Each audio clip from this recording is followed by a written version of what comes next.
Hi, this is Divyanka Tripathi Dahiya and you are watching E Times.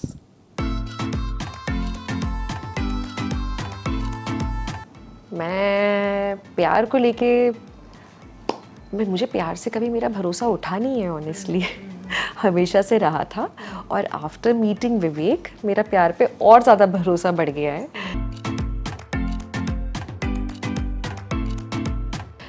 People on set are seeing it and they are really appreciating it and I saw it myself like production से लोग बोलते थे sir क्या मेहनत करते हैं. I used to hear all that. मुझे भी अच्छा प्राउड फील होता था. My mother from Bhopal is also saying कि सुनो कोई अगर तुम्हें एडवाइसेस चाहिए है, अच्छा सुनो तुम ना अगर ऐसा लगता है टेंशन होती कौन करेगा क्या करेगा हम आ जाएंगे. मैंने कहा हाँ हाँ बड़े सो मेरा बड़े स्वीट ऐसे बड़े क्या बोलूं इनडायरेक्ट बहानों से इनडायरेक्ट कॉन्वर्सेशंस हो रहे होते हैं. Biological clock yes it is ticking and it does affect me. I do have conversations about this with my husband कि वक्त जा रहा है. This suddenly looked like घड़ी detergent ad. But हाँ पर वक्त जा रहा है. So अब खैर मुझे उस बात का प्रेशर नहीं है जो लोग याद दिला रहे होते हैं कि अरे यार अर्ली एज में होना चाहिए बेबी. अब नहीं हुआ अब जब होगा तब होगा सब सही होगा.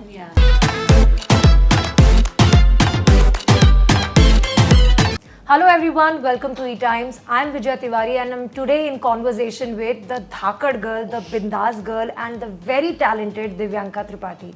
Divyanka, welcome to E Times. Hi Vijaya, I'm very happy being here. It's my pleasure to invite you और आपको host करने का और आपसे सवाल करने का, आपसे बात करने का ये मेरा pleasure है. So thank you for doing this. Thanks. अभी जब वो झलक में थे, you know, as a fan मेरे लिए भी एज अ जर्नलिस्ट भी बोलूँगी मैं काफ़ी हार्ट ब्रेकिंग था क्योंकि मैं देख सकती थी कि उनमें वो पोटेंशियल था. इनफैक्ट मुझे पता नहीं आपने वो नोटिस किया होगा या नहीं, Awez Darbar had come as a wild card. So जब उनसे रिहर्सल्स के दौरान क्वेश्चंस किए गए कि उनको कौन कंपटीशन लगता है या अच्छे डांसर्स लगते हैं, तब तक विवेक एलिमिनेट हो चुके थे and he took Vivek's name और उन्होंने बोला but he is out of the show, you know. So आप यकीन नहीं मानोगे विवेक ने भी यही बात बोली थी कि यार अगर मैं अभी तक होता ना आवेज मेरा सबसे बड़ा कंपटीशन होता. See he said the same thing. अब ये पता नहीं उन्होंने कहीं मीडिया में बोला या नहीं बट मुझसे हमारे घर में आपस में ये बात हुई है. So the admiration is mutual. तो जब आप इतने क्लोजली उनको दिन रात एक करते हुए देख रहे हो, रिहर्सल्स में अपना सब कुछ देते देख रहे हो एंड देन वो आउटकम उस तरीके से निकलता है because of some creative decisions और समथिंग, एज अ पार्टनर आपके लिए कितना डिफिकल्ट था उनको देखना उस समय? क्योंकि मुझे याद है कि वो लास्ट जब मुझसे बात कर रहे थे बोल रहे थे कि मैं रो रहा था, मुझे उस दौर से निकलने में बहुत टाइम लगा. मुझे लगता है जिसके साथ हो रहा होता है ना वो बंदा इवॉल्व हो रहा होता है. उसकी जिंदगी का एक बहुत इम्पोर्टेंट फेज होता है जिससे निकलना भी जरूरी है क्योंकि आप as a performer, as an actor, as a human being आप एक जिंदगी का नया फेज एक्सपीरियंस कर रहे हो, नया चैलेंज एक्सपीरियंस कर रहे हो. और ये चैलेंज है अपनी खुद की फीलिंग के साथ डील करना. तो कभी कभी खुद के लिए आसान हो जाता है, पार्टनर के लिए मुश्किल हो जाता है. सीन इन पास्ट विवेक के लिए लाइक ही हैज स्ट्रगल्ड. जब मैं कभी दुखी होती थी या कभी मेरे साथ कुछ किसी ने बुरा बिहेव कर दिया, I will be okay with it and he used to get angry.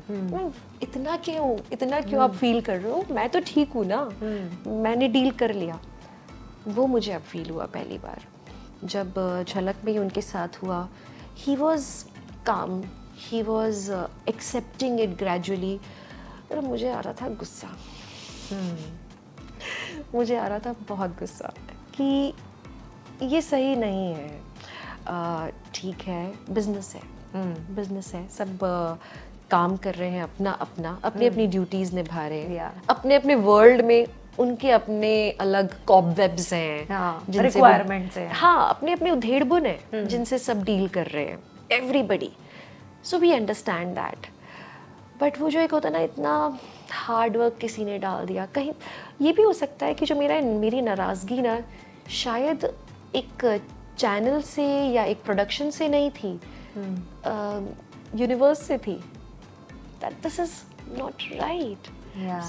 Somebody like him who is really so hard working, वो जो बंदा ऐसे ही बस सोशल मीडिया के दम पे या फैन फॉलोइंग के दम पे या पहचान के दम पे नहीं कर रहा है, बट सच में अपना पूरा स्वेट ब्लड सब डाल रहा है, and people on set are seeing it and they are really appreciating it, and I saw it myself, like production से लोग बोलते थे सर क्या मेहनत करते हैं, I used to hear all that, मुझे भी अच्छा प्राउड फील होता था, and then him getting this kind of result, like एक बार ही आप बॉटम में आए हो, एक ही बार, और सडनली आपको आउट कर दिया, it just felt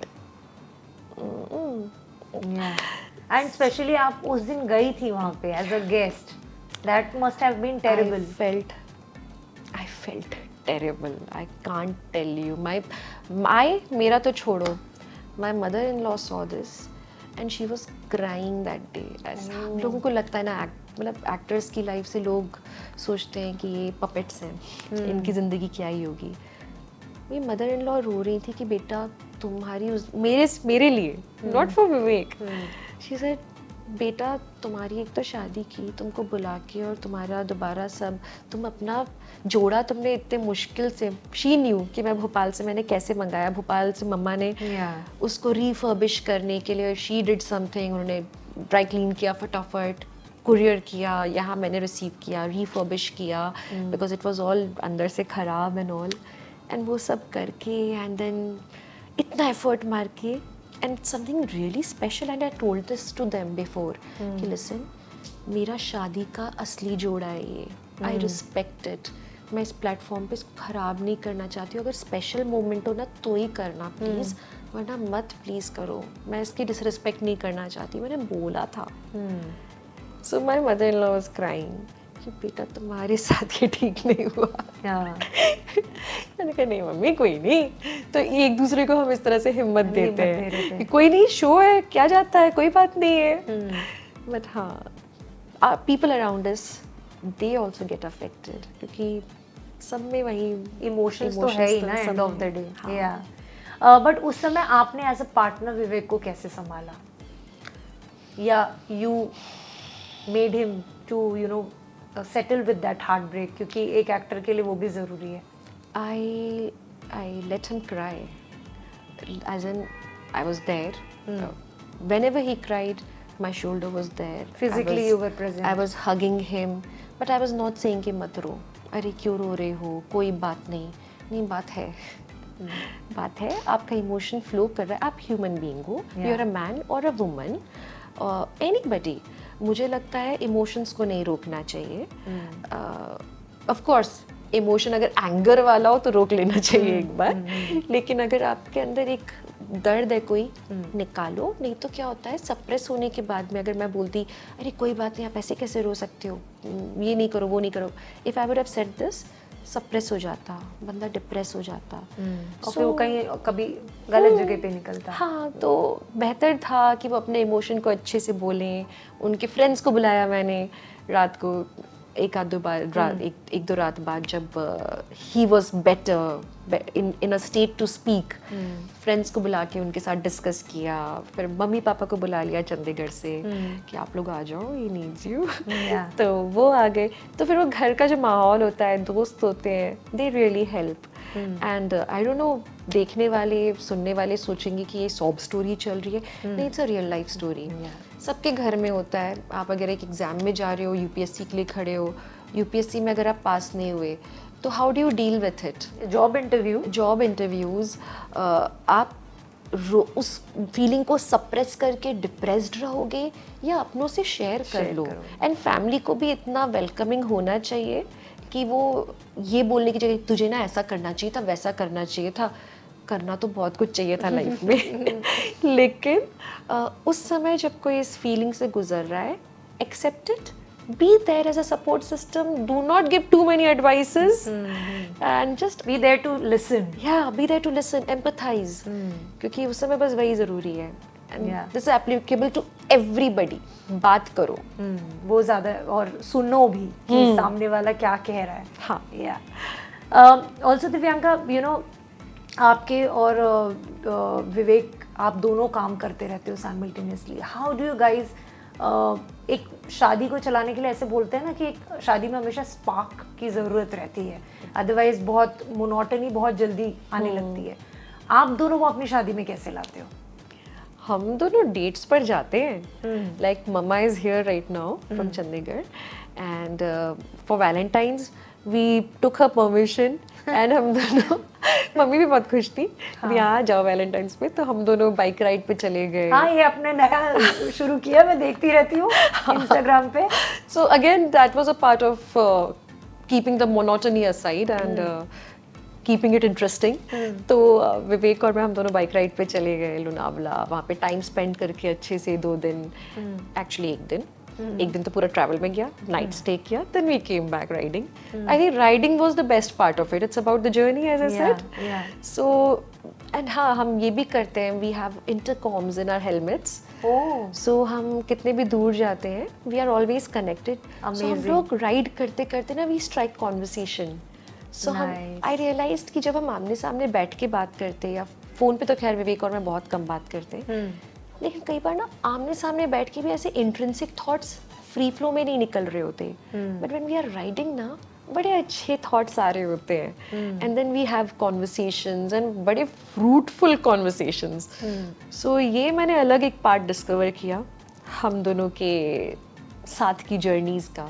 so anyway, coming back to the topic, हम ऐसे डेट नाइट्स पे जाते हैं, वी ट्राई कि हम लोग कोई मील साथ में खा लें दिन भर में, न हो तो हम रात को एक बार कैचअप कर लें सोने से पहले कि आज दिन भर में क्या हुआ, what are we grateful for. And ये हमारी एक हैबिट है, what are we grateful for, ये काफ़ी अच्छी हैबिट है, ग्रैटिट्यूड। इससे हम काफ़ी खुश होके सोने जाते हैं। ऑल्सो टेल मी, अब यू नो ये सवाल खैर कई बार पूछा जा चुका होगा, मैंने लास्ट टाइम विवेक को भी पूछा था, एंड ही वाज लाइक अभी हम थोड़ा सीरियस सोच रहे हैं इसके मुझे बारे पता में। सो फैमिली से प्रेशर आता है, लेकिन या पहली बार आ रहा है। ओह अच्छा। It's sweet actually. This is not exactly like pressure. Like mama is saying, "Beta, ab to." Then my mother from Bhopal is also saying कि सुनो कोई अगर तुम्हें एडवाइसेस चाहिए है, अच्छा सुनो तुम ना अगर ऐसा लगता है टेंशन होती कौन करेगा क्या करेगा, हम आ जाएंगे। मैंने कहा हाँ बड़े सो अभी ना बड़े स्वीट ऐसे बड़े क्या बोलूं इनडायरेक्ट, बहानों से इनडायरेक्ट कॉन्वर्सेशंस हो रहे होते हैं। Then even our friends are saying, so हमें लगता है कि हाँ maybe we should start thinking about it. Just that I have been so busy. विवेक भी एक टाइम पे उतना प्रिपेयर्ड नहीं थे, और उनसे ज़्यादा शायद मैं प्रिपेयर्ड नहीं थी, क्योंकि एज अ मदर बहुत बड़ी रिस्पॉन्सिबिलिटी होती है। और आपको प्रिपेयर होना ज़रूरी है, कोई और प्रिपेयर हो उससे फ़र्क नहीं पड़ता। एंड लोग समझते नहीं है यार। हमारे 2 साल, जैसे मैंने कहा, मेरे पिछले 2 साल एक प्रोजेक्ट के आने में ही चले गए। तो मुझे ऐसा लगता है मेरा तो एक बहुत कीमती वक्त जिंदगी का चला गया। Now I am doing another project, I want to give it my 100%। अब जब सोचूंगी उसके बाद सोचूंगी, देखेंगे, एंड देन बाकी तो ऊपर वाले के हाथ में होता है ना, you know these things are god given. होगा नहीं होगा तो कुछ और होगा, right. But you know as a woman, when you're working and doing great projects, you're getting good offers, but you also have in your head the biological clock clicking. But with science, things have, मतलब अभी बहुत कुछ चीज़ें आसान हो गई हैं, like freezing your eggs, there are IVF adoptions. तो एज अ वुमन आप किस चीज़ के लिए कॉन्फिडेंट रहती हैं, या अपने आप को कैसे भरोसा दिलाती हैं, या आप में भी वो डर होता है कि you know there is a biological clock ticking and you feel the pressure, मतलब क्या होता है, how do you deal? Because ऐसा भी होगा कि इस समय आपके पास प्रोजेक्ट्स बहुत अच्छे आ रहे होंगे, और एक डर भी रहता है कि यार ये करूँ या वो करूँ, फैमिली वे भी जाना है, लेकिन यार क्योंकि हमारे साथ भी होता है ऐसा। नहीं कि आप एक्टर हैं तो मेरा शायद कोई प्रमोशन ड्यू है उस वक्त, मेरा कोई अपकमिंग बहुत अच्छा प्रोजेक्ट आने वाला है जिस पे मुझे काम करना है, या ये फेज में मुझे पता है कि टेलीविजन पे बहुत सारा काम हो रहा है and I can't plan a baby. आपने इतना यूनिक सवाल पूछा है ना, but thankfully it's so common amongst all women alike. Yeah, like you yeah. said, मैं कैसे एक्सप्लेन करूँ, ये सब कुछ चल रहा है मेरे अंदर, एक कोई चीज़ मुझे कंफर्ट नहीं दे रही. आई am not sorted, I am not like लोग ये सोचे कि मैं कोई बड़ा ही सॉर्टेड सा आंसर दूंगी ना. Biological clock, yes, it is ticking, and it does affect me. I do have conversations about this with my husband कि वक्त जा रहा है.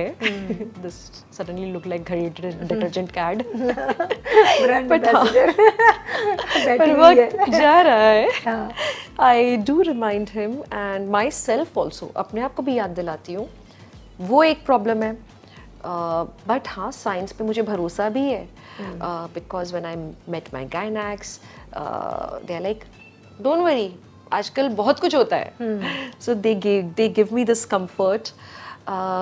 वहीं एक ये भी होता है कि जो आप एक सही एज में कर लेते हो बेबी, तो एक बॉन्डिंग अलग होती है पेरेंट एंड चाइल्ड के बीच. यस. और वो वक्त निकल चुका है मेरी लाइफ में. सो अब खैर मुझे उस बात का प्रेशर नहीं है जो लोग याद दिला रहे होते हैं कि अरे यार अर्ली एज में होना चाहिए बेबी. अब नहीं हुआ, अब जब होगा तब होगा, सब सही होगा. I will stay younger for longer. So अब रहा सवाल अच्छे प्रोजेक्ट्स का कि उन्हें मना करना. ऑनेस्टली मैं अभी फिलहाल इसी कश्मकश में हूँ कि अच्छे प्रोजेक्ट आ रहे हैं, somebody is there जो मुझे रोज़ वो देखेंगे तो उनको समझ आ जाएगा अब. पर हाँ मुझे पूछ रहे हैं कि आप अगला प्रोजेक्ट लोगे क्या, ये करोगे. And I am like thinking, contemplating, क्या करूँ मैं आगे लाइफ में, करूँ नहीं करूँ. So there are certain phases in your life when you are just contemplating, you are unable to take a decision, and all you can do is कि वक्त पे थोड़ा छोड़ दो. जब मेरा ये शो ख़त्म होगा तब मैं देखूंगी, सोचूंगी कि आगे क्या करना है. और हाँ तब तक के लिए मैं एक ही हार्श डिसीजन ज़रूर ले रही हूँ कि मैं एडिशनल प्रोजेक्ट्स ऐसे सोच समझ के ले रही हूँ कि उनकी लॉन्गेविटी कितनी है, उस हिसाब से. But do you also think, जैसे काफ़ी सारे actresses you know they think of going you know and freezing their eggs so that mentally they are. Freezing eggs is a very good idea. Yeah. And जिन्हें ऐसा शक हो कर लेना चाहिए. Yeah. क्यों नहीं, अगर आप if you can afford it of course. These ये जो provisions होते हैं बहुत ज़्यादा pocket friendly नहीं होते at times. हर कोई तो नहीं कर सकता. हाँ, and also आपको मेंटली आप और आपके हस्बैंड को उस लेवल तक पहुंचा हुआ होना चाहिए कि आप उस प्रोसेस से गुजर सको. क्योंकि अगर आप उतने रेडी नहीं हो तो of course a process is involved around all these things. तो मेंटली प्रिपेयर्ड होना बहुत इम्पोर्टेंट है. साथ में that, and of course IVF is there, and one should not stay away from these methods. क्योंकि लोग पता नहीं क्यों इतना डरे रहते हैं, अरे ये नहीं कराना, अरे तुम ऐसे कैसे कर सकते हो. पीपल आस्क मी ऑल्सो, अरे तुम कहीं सरोगसी तो नहीं करोगी, तुम IVF के लिए तो नहीं जाओगी, अगर चली भी गई so what, isn't it all about a baby. And मुझे लगता है इफ समबडी फील्स कि उसके लिए एक पर्टिकुलर मेथड सही है, वो उसकी लाइफ है, वो अपना सारा कुछ मेजर करके ही वो डिसीजन ले रहे होंगे. राइट है ना. तो सबको अपनी अपनी ज़िंदगी जीने दो. जहाँ तक सवाल है मेरा, जैसे मैंने कहा मैं भी वो एक कॉन्टेम्पलेशन के दौर से गुजर रही हूँ. I am still thinking, weighing my options, but honestly I have total faith in science and God. I'm quite spiritual that way and I'm very positive. So जो होगा सही समय पे बिल्कुल ठीक होगा हमारे साथ. कमिंग बैक टू वर्क, जैसे हम स्टार्टिंग के क्वेश्चंस पे बात कर रहे थे कि एक इमेज टीवी पे बन जाती है. आई एम श्योर कि यहाँ पर भी ऐसे आपके पास भी ऑफर्स आ रहे होंगे कि आपने अब ईशिमा प्ले कर लिया तो उसके बाद वापस से वैसे ही रोल्स कि इस बार थोड़ी बेटी शायद बड़ी हो गई या बेटा बड़ा हो गया, लेकिन आपने वो मदर का कैरेक्टर बहुत अच्छा प्ले किया था।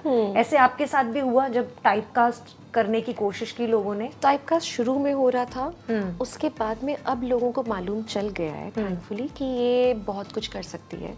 सो अब मैं देख रही हूँ कि अब फिलहाल मेरे सामने बहुत वैरायटी में कैरेक्टर्स आ रहे होते हैं।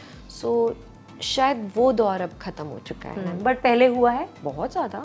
वो तो बनूं मैं तेरी दुल्हन के बाद तो लोग मुझे सिर्फ भाभी, दीदी, वाइफ, वैसे वाले टाइप जो डोसाइल घरेलू औरत वैसे ही कैरेक्टर्स दे रहे थे। मतलब यहाँ तक कि क्योंकि वो लड़की अनपढ़ थी तो मुझे कैरेक्टर भी वैसे आ रहे थे जिसमें लड़की अनपढ़ ही हो दोबारा, पढ़ी लिखी तक नहीं आ रही थी। सो हाँ, तब बहुत इन्फ्लुएंस थे लोग उस कैरेक्टर से। After Mohabbatein, also may be a bit of credit goes to Mohabbatein का कैरेक्टर ट्रैक कि उसमें मोहब्बतें में इशिता ने बहुत कुछ किया ना। वो एक मदर भी थी बट साथ में एक डेंटिस्ट भी थी, अपने हस्बैंड के साथ जहाँ एक उसका लविंग एंड हेटफुल दोनों तरह का रिलेशनशिप भी था। वहीं देयर वर इंस्टेंसेस जब मेरे कुछ सीन्स ऐसे थे कि मैं क्लिफ से कूद रही हूँ, बस चला रही हूँ, तो मेरा कुछ ना कुछ एक वो एडवेंचर साइड जो है ना उसको एक्सप्लोर करने का भी मौका मिला। तो people have seen a variety of work through ये है मोहब्बतें की Ishita. So now they know कि हाँ ये बहुत कुछ कर सकती है। बट जब एक शो चल जाता है तो उसका रेप्लिका भी बनता है, तो आई एम श्योर आपके पास भी आते होंगे कि मैच्योर लव स्टोरी है मैम कर लीजिए।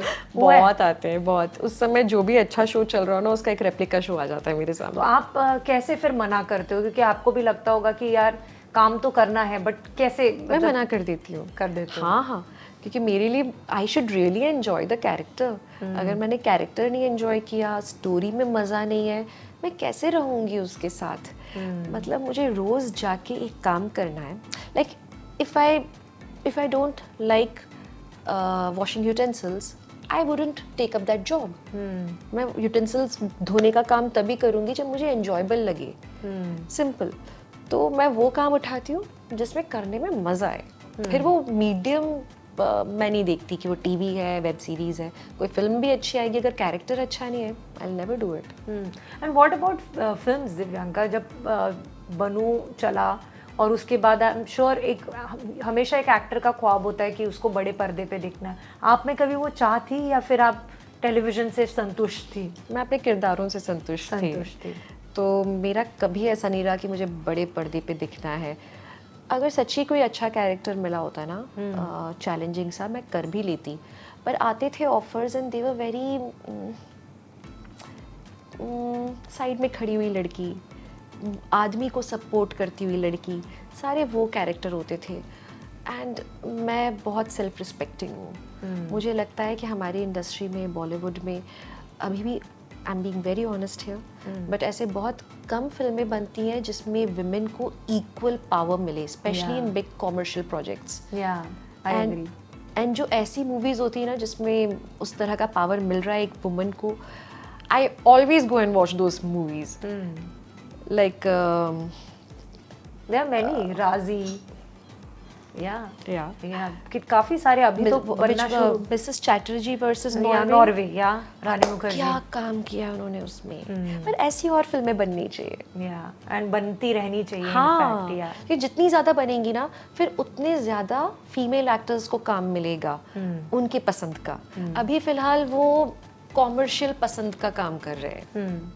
दिव्यांका, हमने खतरों से तो आपका वो रियलिटी का चस्का देख लिया। Are you open to doing more reality shows? Dance Nach Baliye तो जीत चुकी हैं आप, लेकिन are you open to doing more like Bigg Boss या फिर? I can do some travel based show maybe, अगर कुछ ऐसा कभी आता है तो उसमें मुझे बहुत मज़ा आएगा।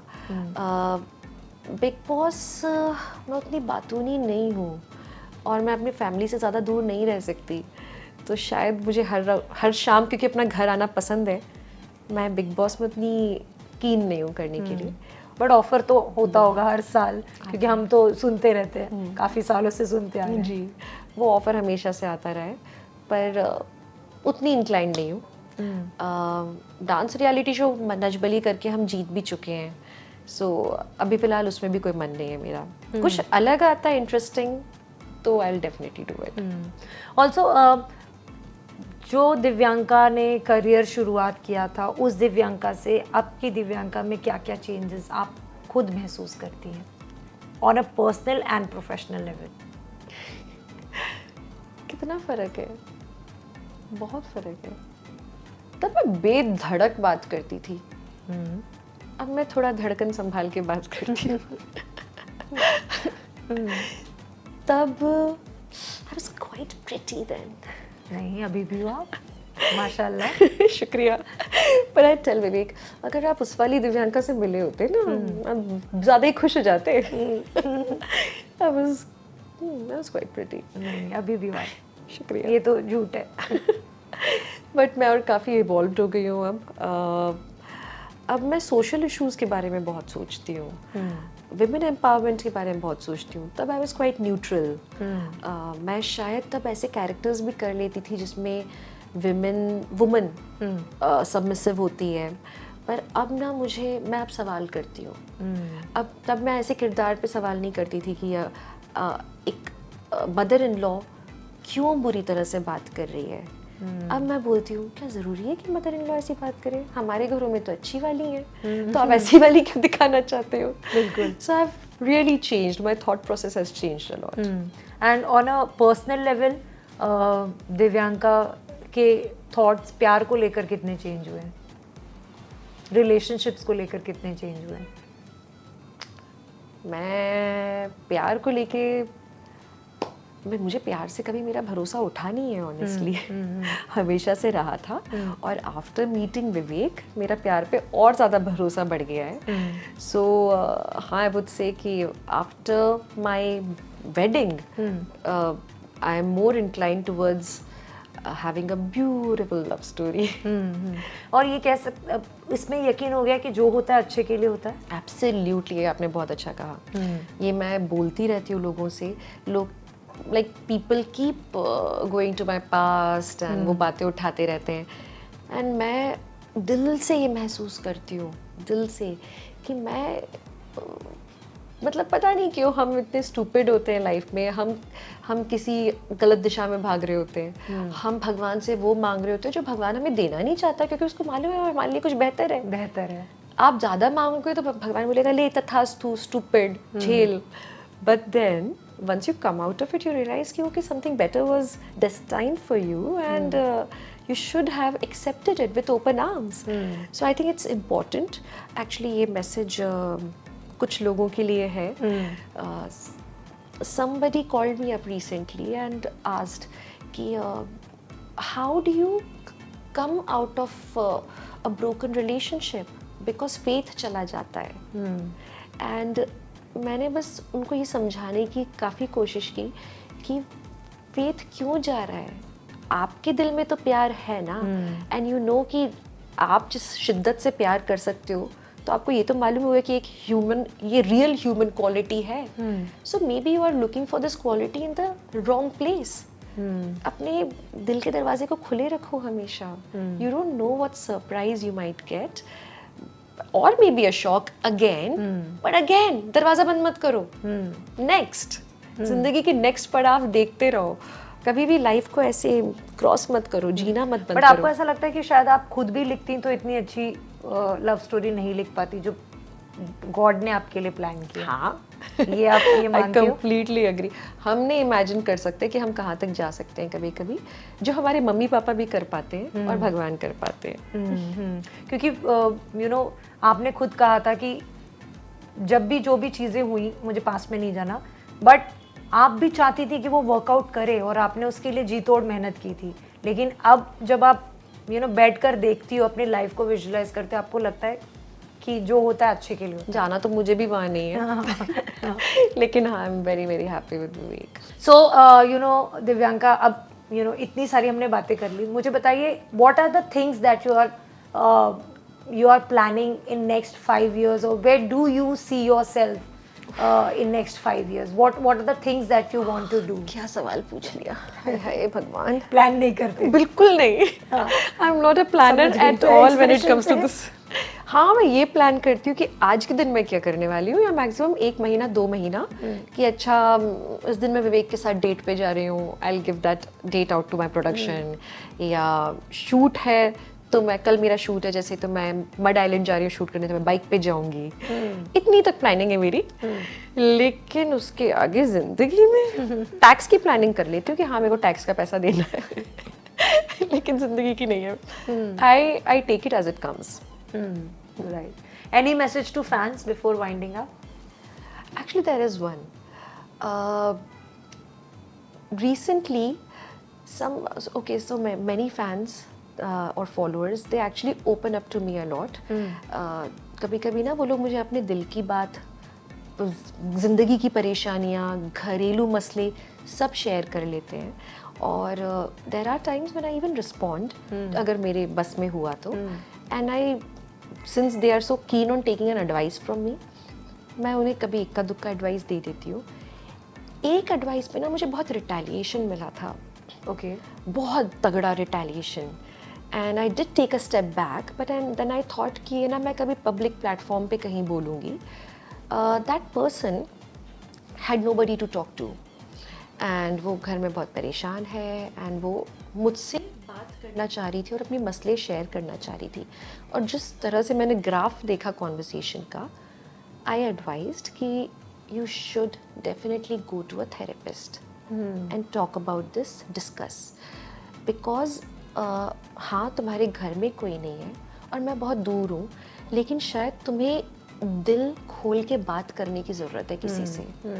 And that person retaliated and said कि मैं पागल नहीं हूँ, आपने मुझे ऐसा कैसे समझा। और मैंने उसे समझाया बाद में कि नहीं, ये इंटेंशन नहीं था, बट मैं आप लोगों को ये दिल से कहना चाहती हूँ कि आप लोग प्लीज़, जहाँ आप लोग को लगे कि आपके पास कोई नहीं है सुनने वाला, please go to a therapist. And therapist का ये मतलब बिल्कुल नहीं है कि आप में कोई परेशानी है, या शायद इसका मतलब है कि आप में कोई परेशानी है, बिल्कुल वैसे ही जैसे हर किसी में परेशानी है।